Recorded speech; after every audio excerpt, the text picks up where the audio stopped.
What's up, guys? This is EJ Holland with the Wolverine.com, and we are back with another Michigan recruiting report. Actually, it's going to be a transfer portal report. We're going to be talking about Michigan's newest commits coming out of the transfer portal, what's left. So make sure to like this video, subscribe to this YouTube channel, get notifications every time we drop new videos, and also subscribe to the Wolverine.com. Now's the perfect time. We have a lot of post-spring ball intel coming out of practices in the spring game. Obviously, transfer portal closes this week, so you're going to want to stay locked in over at the Wolverine.com. Use that promo code UM1, $1 for 2 months. And of course, we always have recruiting scoop on the daily. So again, take advantage, use the promo code UM1, $1 for 2 months at the Wolverine.com.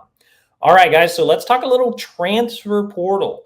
Michigan has landed 3 commits out of the transfer portal. They got their punter, Luke Bauer. They also got 2 running backs, John Vulkar and CJ Hester. Michigan had Ben Hall transfer out. They have lost guys like CJ Stokes, Cole Cabana, Donovan Johnson is out for the year. So, a lot of different running back hits in that room. Jasper Parker hasn't enrolled yet. So Michigan went out and they said, you know what, let's go ahead and add 2 running backs from the portal that can be serviceable role players and be additions to the room. And that's what you're getting with CJ Hester and John Vulkar. So let's start off with CJ Hester, running back out of UMass. And Hester's an interesting guy. I talked to his trainer who compared him to said he was baby Saquon, comparing him a little bit to Saquon Barkley. I'm not sure he is that. What I can say about CJ Hester is I think that he's definitely a team-first guy. I had a great interview up with him over at the Wolverine.com. And one thing that stood out to me that he said was, I wanted to be part of something greater than me. And so I think he's buying in to the opportunity to come in and be part of a room that also includes Justice Haynes and Jordan Marshall. And what's interesting about Hester is he rushed for more than 6,000 yards in his high school career at Cincinnati, Wyoming. He was actually up for Mr. Ohio alongside Jordan Marshall. He brings kind of a versatile skill set. He can run between the tackles, but he also can offer a little bit as a receiving back as well. Could even put him in the slot a little bit. So again, I think he is an interesting prospect. He has 2 years of eligibility remaining.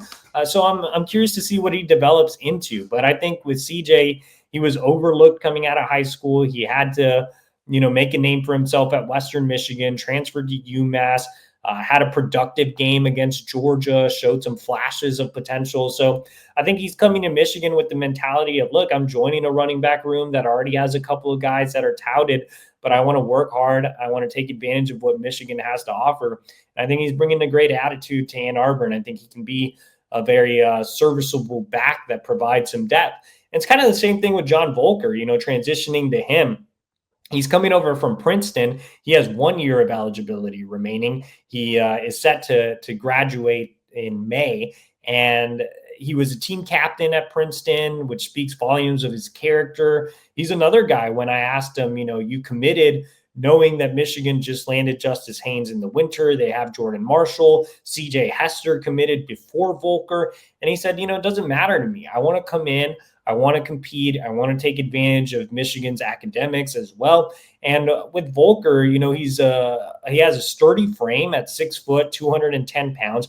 He has great testing numbers. He ran a verified 4.440. So I think he's a guy that can definitely be the number 3 running back. I mean, obviously it's a big jump coming from the Ivy League to Michigan. It's a big jump coming from UMass to Michigan as well for Hester.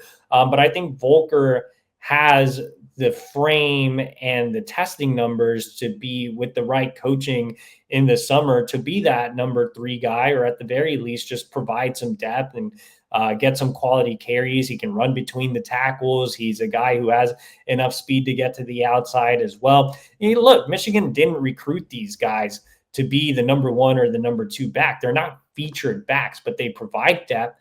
They bring a competitive spirit. They're high character kids. They fit that Michigan mold, and they fit the running back room. And like I said, you had Ben Hall transfer out. Donovan Johnson's out with an injury. Jasper Parker hasn't arrived. Mike Hart's first couple of lands, Cole Cabana, CJ Stokes, and like I said, Ben Hall, they're all gone. So Michigan needed some more depth in the running back room. And I know these guys aren't really highly ranked in the transfer portal rankings or coming over from big time schools, but I think they were quality and important additions for Michigan. So what's left in the transfer portal? It's an interesting week. The portal closes on Friday. Kids can still make decisions after that, but you have until Friday to actually enter the transfer portal. So far, it is Tuesday, and there haven't been any new names that have really popped up. Michigan has two glaring needs, in my opinion. One is offensive tackle. Michigan was in the mix for Joe Cotton out of South Dakota State. He has committed to Cincinnati, so no real names popping up at offensive tackle yet. The other is wide receiver. Michigan has been putting out some feelers. The only guy they really went hard after was Sincere Brown out of Campbell, who recently committed to Colorado.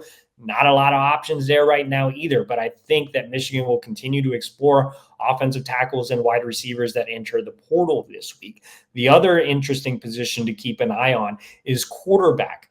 Brendan Sullivan has popped up as an option. He played at Iowa this past season. He is a Michigan legacy. He is set to visit Tulane this week. It looks like he wants an opportunity to start right away, which he may not necessarily get at Michigan, obviously, with Bryce Underwood gaining a lot of buzz this spring and Mikey Keene still on the roster. But I think Michigan's looking at adding another quarterback just because Mikey Keene hasn't been healthy. He missed all of spring ball. I know Sharon Moore said that Keene was throwing, but we still don't have an exact timeline on when he'll be back. Jaden Davis, I would not trust him as the backup quarterback. So Brendan Sullivan comes to mind as a guy who, one, he can be a serviceable backup. He could even push Bryce for the starting job. Not that he's going to beat out Bryce Underwood, but just saying he could give Bryce a little push. He can add some competition to the room. He, three, can provide mentorship for Bryce Underwood. He's a guy that's played at both Northwestern and Iowa. He knows what it's like to play quarterback in the Big Ten. So much like Mikey Keene, I think that experience, that veteran leadership can only help out Bryce Underwood. Now, does Brendan Sullivan want to be a guy that comes in and is likely not the starter and is more of a depth piece? Or does he want to go to a program like Tulane where he can play or at least have a better shot to play? It'll be interesting to see, but he's certainly a guy that is on the board at quarterback for Michigan. I think ideally Mikey Keene just gets healthy. Again, I don't trust Jaden Davis being the number two behind Bryce Underwood, and you still have to keep in mind that Bryce, as magnificent as he's been, he's still a true freshman. It would be nice to have more veteran leadership in the room. You had so many quarterbacks leave the Michigan room, which was already not very good last cycle. And then you're not even factoring in Davis Warren, who's obviously out with a torn ACL as well. So it would make sense for them to add a guy like Sullivan. I'm just not sure Sullivan would be that enamored with the possibility of joining a room that already has Mikey Keene, who may or might not be healthy, and Bryce Underwood, who signed a mega NIL offer and is clearly the guy. So that's kind of where things stand with the transfer portal. We'll see if more names pop up this week. As always, stay tuned in over at thewolverine.com. Use that promo code UM1. Sign up today, $1 for 2 months. Also, make sure to like this video, subscribe to our YouTube channel, get notifications every time we drop new videos, and we'll see y'all next week.